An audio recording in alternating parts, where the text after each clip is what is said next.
Hello and welcome to the Myths, the Metrics and the Mastery of Media Measurement, a MarketingBeat and Cint webinar. My name is Maura Cuddiford-Jones and I'm a business and marketing journalist and editor, and I'm your moderator this afternoon. Now, we have a little treat for you today. Today's webinar is a lovely, relaxing fireside chat with Simon Beadle, the VP Measurement International at Cint.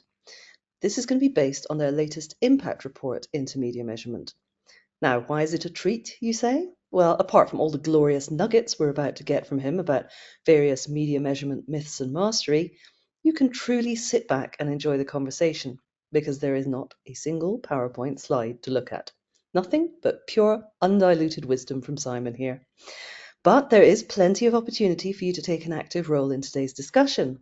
Although you're in listen-only mode, we are really keen to hear any questions or comments you have throughout the session. So please use the questions pane to submit them at any time. And we're also recording the webinar, so you'll be sent a copy to watch on demand within the next 24 hours.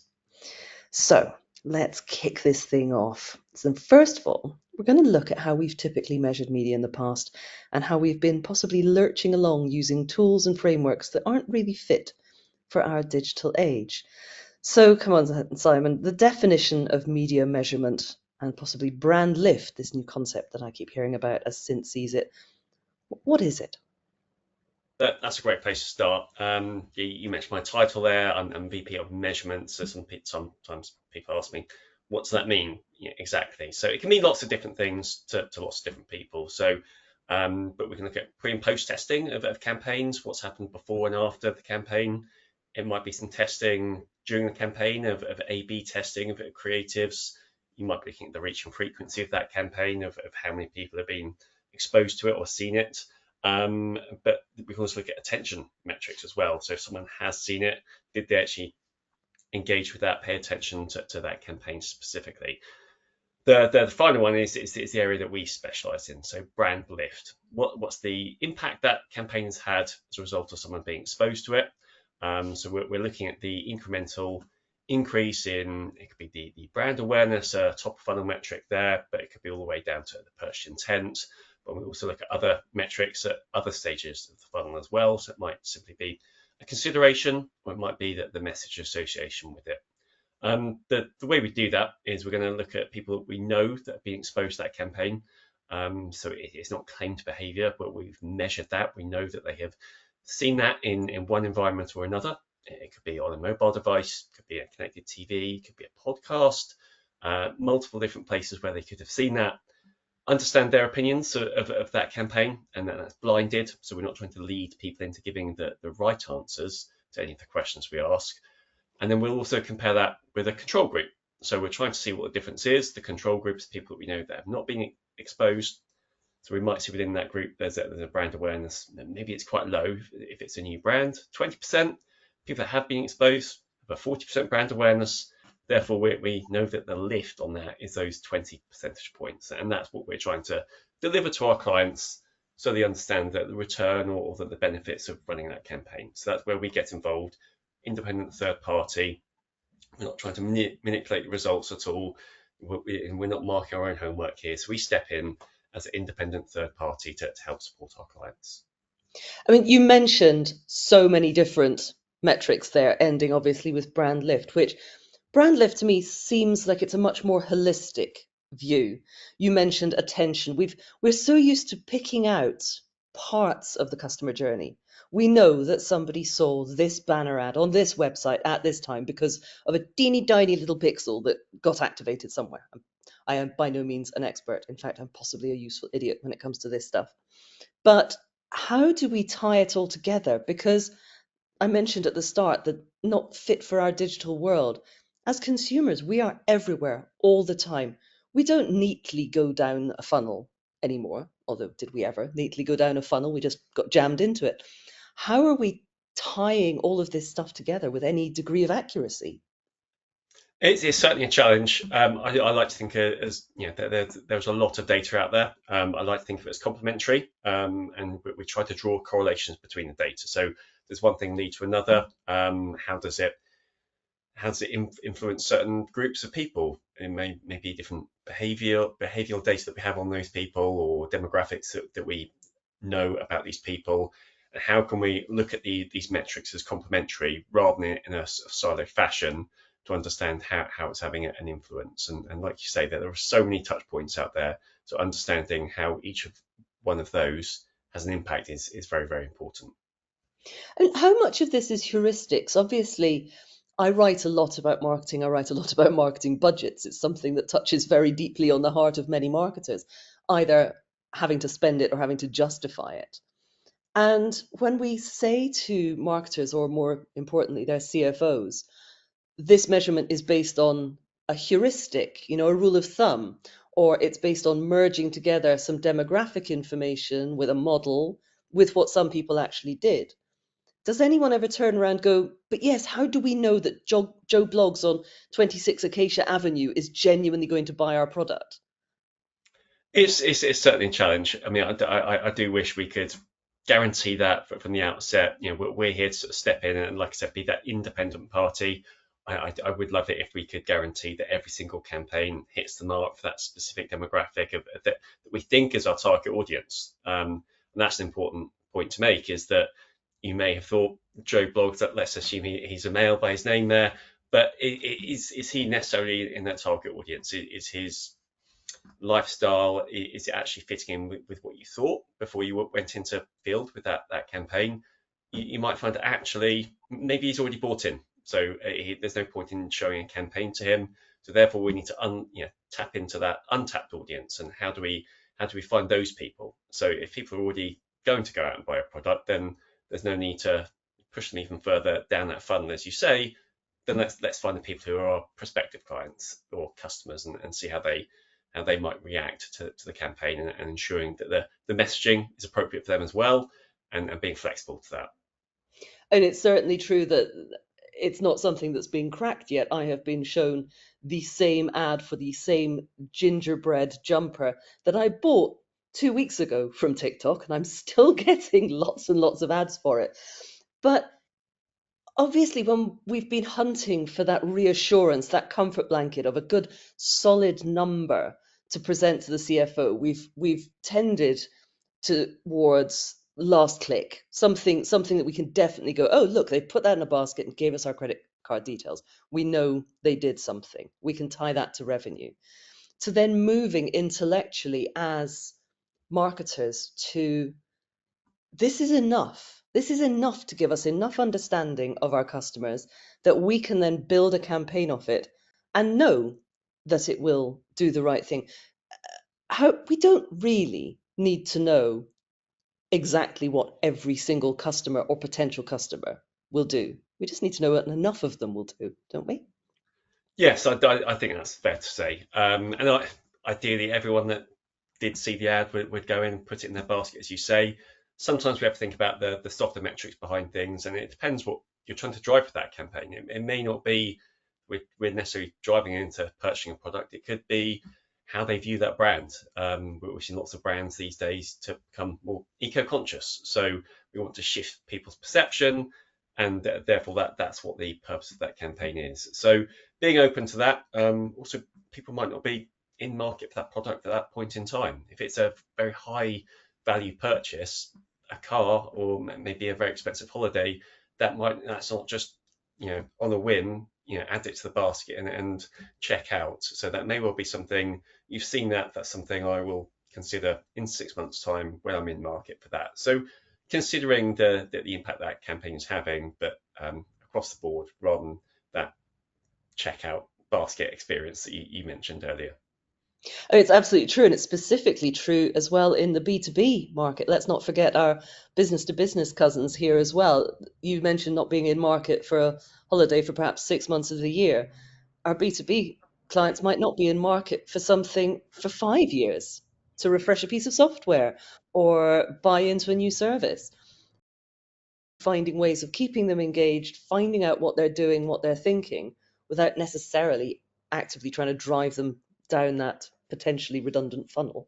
Indeed, and I think the B2B audience is a good one to take, actually. I've done a fair amount of supporting B2B research in the past, and often people are looking for the decision maker in a company.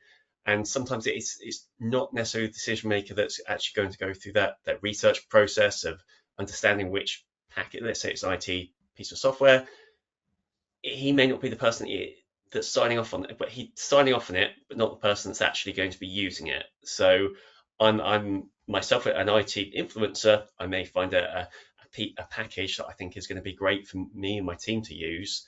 I'm not the one that's going to be signing off on that contract, for example, but I will be making that recommendation to our IT department, to our CFO, that this is something we should be purchasing. So although I'm not the decision maker, I'm certainly a key part of that process when it comes to that decision making. So being open to who that key audience is, it also comes down to, if we switch out to a B2C environment, targeting parents instead of the children, it's probably going to be the parents making that purchase for their children. So thinking about who's actually going to be the one influencing and making that decision and purchasing process. Well, speaking as a parent, the only influence I get in the purchasing decision is I get sent links with it's only 30 quid, mum. So that's about the extent of the influence that I get. But it's really great that we're starting to talk about who is making the decisions and understanding who we're targeting. Because I'd like to move on to data now and finding out and getting hold of this information. We are apparently, if the headlines are to be believed, more protective of our data than ever before. And I find this a fantastic contradiction because, yes, I really query some people who want my data and then merrily click accept cookies on God knows how many websites just so I can get into the content. So we're really contradictory as consumers in the way we behave. So who is the hardest to reach at the moment? There are stereotypes out there. I'd say that I'm actually probably, you can get hold of me. My walls are very soft, and I would have thought my son, who uses the VPNs, that's the word, to try and avoid being tracked by anyone. I think he's very data averse. But is that actually the case? Well, our research is quite interesting. We found that it's an older audience, that they're actually quite privacy conscious. They would rather have more of an anonymous web experience, that they're going to be the ones that are rejecting all the cookies. Younger audience are freely accepting the cookies, and they want a more personalized experience. And and at the older end, we'd call them the boomers, and Gen Z with the younger audience. I sit, I think, somewhere in the middle, and my opinion is somewhere in the middle as well. And I'm kind of open to it. I've looked at my Google advertising, what they assume is my profile.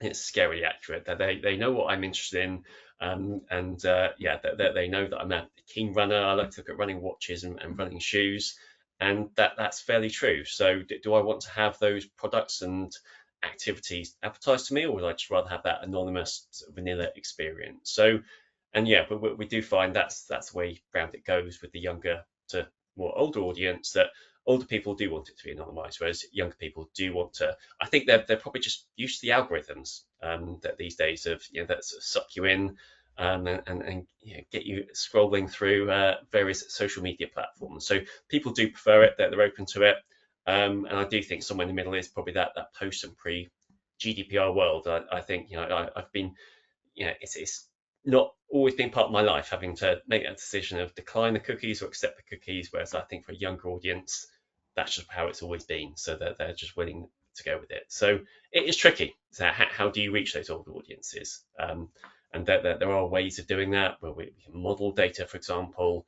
That there is so much data these days, and with the likes of machine learning and AI, then we can tap into that and mine that data.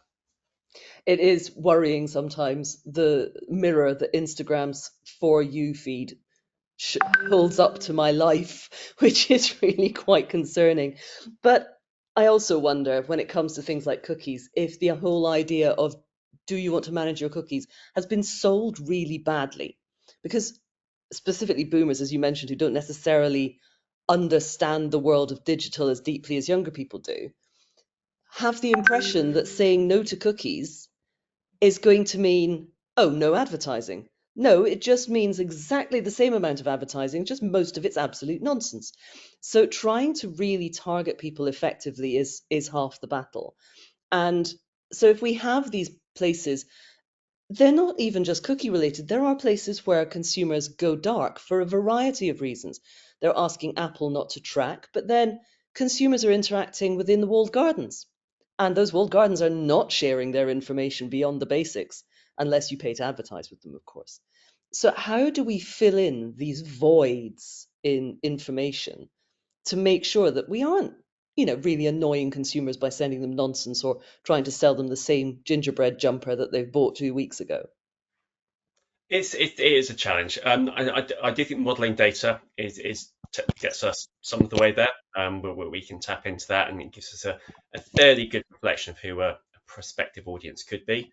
So, but by all means, make the most of that, but also be prepared for it to be wrong. Don't sort of judge something on a stereotype. A great example that I heard recently this year at an event was, if someone was a minivan driver, you may well assume that that's probably going to be a mother living in the suburbs, a couple of kids. Not always the case, though. So don't just assume that if there's one particular data point that we have on them, I've already assumed who their audience is. But bear that in mind, and do be prepared for it to be wrong, and then just have to pivot accordingly if you do find that hypothesis is maybe not correct. I love the example of, and I slot into this example, uh, two men who are, it was done when they turned 70, two men, 70 years of age, own very high-end properties in the centre of London, birthdays on November the 14th, several commonalities. And you're like, okay, I can get that. One of them is the king, the other one is Ozzy Osbourne. And Indeed. I just love that parallel. And you're right, we are conundrums. I am someone who listens to classic FM, but also listens to Iron Maiden and has a tattoo. Market that at me, people. So, how do you manage to get around these flawed models? Because obviously, we're starting to build in AI to this. AI is learning things, and it too is making assumptions and filling in holes in the data. How do we approach this intelligently and go, okay, we need to ferret out those flaws and make a more comprehensive view? This is where first party data becomes really, really important. And that's one of the things that we do lean on. It's the data that we hold. So we know that's accurate. So therefore we can compare that with the model data, or what people think, or who they think they're targeting, and helping them understand how accurate that is. We often see people say, well, I'm targeting 18 to 34-year-olds, but we're getting responses from people that are 44 plus. That's not necessarily a bad thing. So have a look at that data. You have that, so make the most of it. But understand that, again, we've talked about, you know, that's an older audience that you hadn't considered as being in market for your product, or someone's going to consider it. So don't be afraid to be wrong. Is something we often say. So you might find something that's really insightful, and bear in mind that they have seen the campaign at the end of the day. So if there is something that isn't going right in that audience, so try to understand what isn't going well. Is it a particular creative? Maybe it isn't resonating with them, and that's something that needs to be considered. So you may well find that there are different creators at work with different demographics. It also sounds, in today's really responsive world, I mean, we talk about marketers optimizing campaigns in flight, making changes on an hourly or minute by minute basis to some things. And it's to say it's a cliche, it sounds like a full-time job. Well, it is. But how much should marketers be delving into this data, tweaking and optimizing and trying to get it to fit? Because you could theoretically optimize everything all the time, but we have to find a priority. How effortful is getting all of this right? It's like many of these things, it's a challenge, and there's a middle ground to it. I would certainly say don't be too knee jerk with the data. Let it to settle down over time. You may well see it evolves over time. Are people that have been exposed to the campaign multiple times having a different opinion to people that maybe seen it once? So if you just take that quick reaction and you're optimizing it by the minute, and that may well be off the people that have only seen that campaign once. So hold out, and you may want to have two theories to test out. And we often talk about testing and learning. So if we do find that it's the higher exposures that are working, let that calm down. But real time data is important. I wouldn't deny the importance of that. Things can change by the day, and that's not always the fault of a campaign or to the benefit of that campaign. You've got to think about wider world events, where we saw in 2020 with COVID, things changing overnight, but with lockdowns being changed. But we see it with politics, anything like that can have an impact on your brand and knock on impact. So having your finger on the pulse can be very, very important. But like I said, don't be too knee jerk, and maybe have one or two sort of plans to test out and then start to feel out that data as it comes in. This, of course, assumes that within any marketing organization, someone somewhere is the puppeteer of all of this.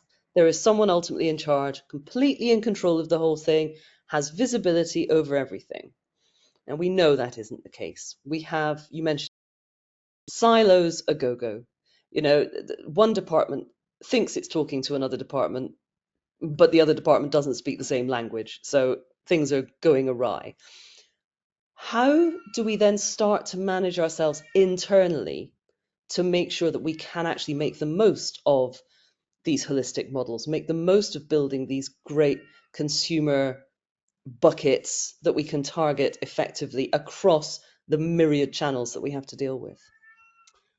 I think yes, all of these silos have to be complementary and not be silos is important. So ensure people are communicating. It's a shared objective here. If there are slightly different objectives, we need to understand we're not going to be contradicting each other, but understanding that they can be complementary and they can build on each other. So someone might be more focused on a particular digital channel. Someone might be focused on more of an out-of-home campaign, for example. So understanding that actually maybe these two things can work together.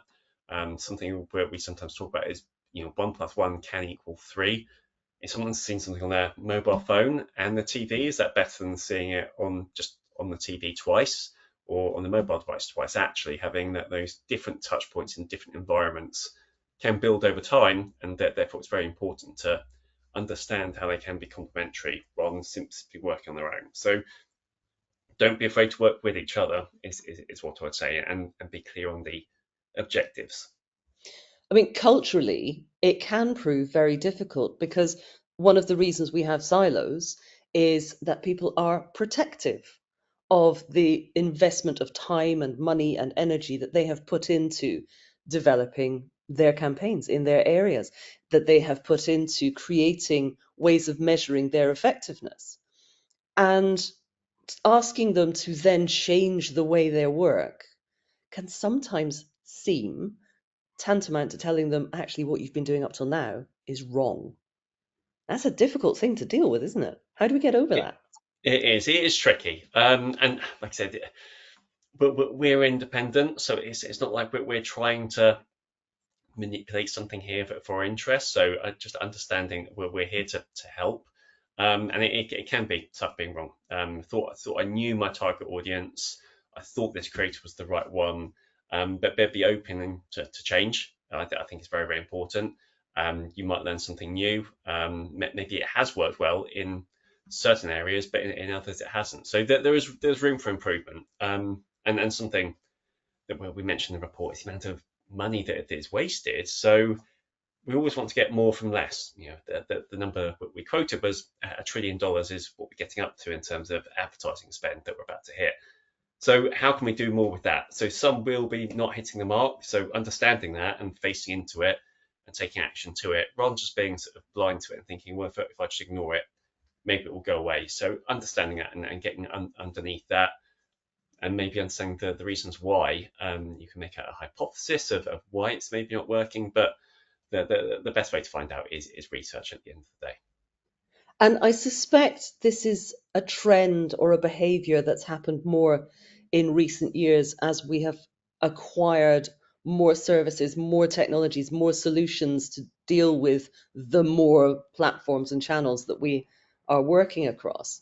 Is that people 2 years ago, 5 years ago, 10 years ago invested in something to quite a significant degree. And now they're being told that's not as effective as it should be. You need to invest again. And companies have built up quite a panoply of either SaaS solutions or actual physical solutions, subscriptions. How do we move forward without people getting the impression that they're chucking good money after bad. I still have to buy more and them still not getting it right. It's funny. Sometimes people do think, more just is going to be better. So how do I spend more on things in order to get the result I want? If it's not the result I want, how can I get there? I need to prove this hypothesis that I had from the outset. And going back to the frequency point I mentioned earlier, you talked about still seeing that advert for the cardigan, for example. So that is something we need to consider, is that it's not always the case. If you show an advert to someone 20 times rather than 10, that's going to make them do something. There can be fatigue. Sometimes it's seeing a particular advert on a pre-roll for YouTube every time you watch a video doesn't mean that you're going to just simply change your opinion or go out and buy that product. So understanding where that balance is, and maybe more, less is more sometimes is what we recommend to our clients. And you mentioned it earlier on, the fact that you are independent. So you are going to companies who are either struggling or just not quite sure where to start or need to refresh how they approach a new multi-channel, more omni-channel measurement. But you have the ability to go in and say, we don't have an agenda here. We're not here to sell you something on top of this or tell you that this department's doing it wrong or that piece of software is pointless. How valuable is it? Companies may think we have a ton of internal resource. We have a ton of internal data. If they're retailers, lucky so-and-sos have probably got a great deal of first-party data. And that's why we're seeing the growth of retail media as a particularly good channel for understanding what consumers are doing. Where's the value in partnerships, and what should people be looking for? What should companies be looking for to make a really valuable partnership that's going to help them across all these challenges, across data, across modeling, across understanding measurement and metrics?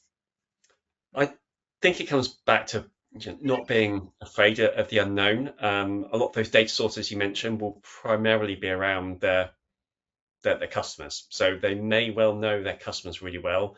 You mentioned purchase behavior, but what about the people that aren't their customers? So how do we make them our customers? So but being open to that, and that there's a reason why they're not your customers. So you're going to find something out about them. So don't be afraid. There will be some learnings there. Embrace them, and certainly make the most of what you do have.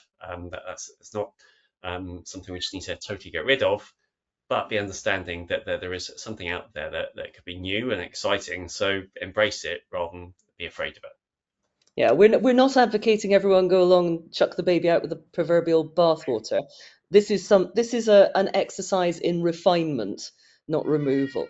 But it brings me on to the last point. We've talked about the challenges of data. We've talked about how we make sure we measure the correct things at the right time, and we're all talking together. It sounds quite halcyon. It sounds like at the end of this webinar, we can fix it all. It's all going to be great. We're grown-ups, aren't we? And it's not necessarily going to be the case. How do we manage expectations? You gave me a key phrase earlier that people try and prove a hypothesis. What do we need to do? What sort of expectations do we need to manage? I think a degree of flexibility. So think about the KPIs you're going to measure. You may well have a primary KPI, but think about a secondary and a tertiary KPI or something else that might have that knock-on impact. So be open to that being driven as well. So, but certainly have that primary one in mind, but think about others. It gives you flexibility in the data. It's very difficult to turn back the clock and test something after the fact. So be open to something else, and then also be open to other audiences and other demographics. So you may well want to drive a particular behavior in a particular group, but there may well be findings within those audiences, different attitudes, different behaviors. Sometimes people think if it's a mid to high end brand, then it's only affluent people that are going to be after this. But sometimes we find the opposite. A good example I always recall is that there's a reason why lots of banks, for example, support running events, and that's because that's more of the target audience they're going to find rather than just simply advertising in Forbes magazine, for example. So be open to finding those people in different places that you might not have expected, because you may well find something out that you didn't know previously. So the idea that we shouldn't be clinging to deeply held beliefs is one thing, but to begin any kind of measurement exercise, we do need to have a starting point. We do need to have a hypothesis. It doesn't often happen, and it shouldn't often happen. But how do you deal with it when you start the hypothesis, you start your measurement strategy, you run it, you do your testing, and it's all gone wrong? That's yeah. You have to be open to this. It could be negative. So what was it that caused that? We talked about different creatives.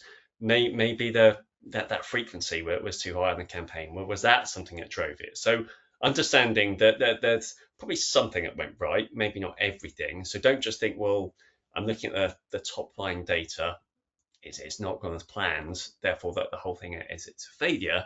There will inevitably probably be some good findings within that. So be you need to dig into it, get your hands dirty, but that's where I think it's always important you're supported throughout the process. Everyone wants to find something to deem it at least partly a success. So don't just skim across the data. I'd say definitely dig into it. How can we find the areas that maybe were a bit of a surprise? Okay, I didn't think that was my prospective audience, and understanding how we can change things and pivot because we do have real time data. How can we react to that when the time is appropriate rather than making that knee jerk reaction? I mean, that's the thing, isn't it? A wrong answer is still an answer. And there's all sorts of potential opportunity, as you said, if you're open-minded. The very well-worn example now is obviously the post-it note, which was completely wrong glue, and made a multi-million pound business, or multi-million dollar, should I say, business for 3M. We're coming to the end of our webinar, and we do have a couple of questions to ask. So just I just want to put you on the spot. The biggest challenge you've seen this year in media measurement, what's been the hardest thing to get right? I would say reacting quickly over time, and that things can change very quickly. Maybe things didn't turn out as you planned, but also ensuring that you are tracking across multiple channels. That's very important. We have the changing face of media and sort of reacting to that. I saw a stat this week that 25% of media consumption is on podcasts, but only 10% of the spend is going that way. So thinking about how attitudes can change and being responsive to that and considering that multi-channel mix as well. We're seeing digital out of home booming at the moment as well. So being open to that, how can we measure that? So understanding these new channels that are emerging and embracing them rather than just sort of sticking to, well, this is what I've done previously, so therefore I'm going to continue. Being open to new things and responding to it is key. And talking of being open to new things, obviously, we can't have a conversation without having a conversation about AI. And we've mentioned that it could learn the wrong things, or we know that a lot of talk about AI is a lot of what it could do, and a little less about what it's actually doing. So how are you using AI at the moment to assess to help you with media measurement? That's a great question. We've really started to embrace it in order to provide deliverables to our clients, start to remove that human element to it in a good way, that we can get PowerPoint reports delivered with narratives written into that for our clients. It just means that they can deliver something to their clients in a very short space of time. So within just a few minutes, they can have a PowerPoint exported of how that campaign's performing, understanding where things are going well, and having that all written as if a human has done that. So really takes the heavy load and the heavy lifting out of that and just speeds things up, and it makes our clients look good in front of their clients, which is in our interest and everyone's interest. So quite exciting to see, and so we're looking to embrace more of that across the board over the next year or two. Fantastic. Well, we got almost all the way through without actually mentioning the dreaded PowerPoint, and there it came as an actual There it benefit of was. using AI. We do have one final question that has snuck in under the wire. So we've been asked by the audience, what are the top 3 KPIs in above the line media campaigns that you would address are critical for the success of campaigns? Something that people should focus on. It's tricky because it kind of depends. I'm not trying to swerve the question here. It's tricky to depend on the product or the brand itself. If it's a new brand to launch, then it's going to be something like brand awareness and consideration. But if it's more of an established brand, then if McDonald's or Coca-Cola, if you're going to be measuring brand awareness, you're probably going to find that 99% of people are going to be aware of it. So that's always going to be a challenge, that you're going to have a control group with 99%. How do you increase that? So it's very challenging to do. So be conscious of what the product is, what is the campaign trying to drive. So I wish there was an easy take it off the shelf, always use these 3 KPIs. We have a menu of 9 that we recommend our clients track, and that is from more upper funnel to lower funnel. And like I said, give yourself some flexibility. It might be something around favorability of that brand, and then we look at that on a Likert scale. So very favorable, somewhat favorable, neutral, etc. And sometimes it's very difficult to be a very favorable of a brand. A well-known NPS score that I've seen floating around is in Microsoft Office. It's how likely to recommend this to families or friends. It's a word processing piece of software. I'm not going to be recommending this to people necessarily. So be conscious of what the brand is or what the product is, and understanding what's the appropriate KPIs for that. Because it's not always a case of life insurance or something like that you're going to be discussing at the dinner table, for example. So there might be a slightly different KPI that you want to be looking in those circumstances. But certainly worth considering and speaking to whoever your partner is. Are there specific KPIs you would recommend here? And we can look at that on a case-by-case basis. I am always puzzled to try and wonder what is going through the minds of the marketers at our local refuse collection site, because every time I take things to the tip, I am followed up by 3 separate emails asking how I would rate my tipping experience. It's a tip, a literal tip. I'm not entirely sure what I should be doing with that one, but there's probably a rationale in there somewhere. We are sadly out of time. So, Simon, thank you so much for all those great insights. And if anyone watching has missed a couple of those insights, you'll be pleased to know that the webinar is going to be available on demand in the next 24 hours. So you can watch us have our fireside chat all over again, should you so desire. It has been a joy, Simon. Thank you so much for joining us. This has been the Myths, the Metrics, and Mastery of Media Measurement, a MarketingBeat and Cint webinar. And hopefully we will get a chance to have you join us all again sometime soon. Thank you so much. Thank you.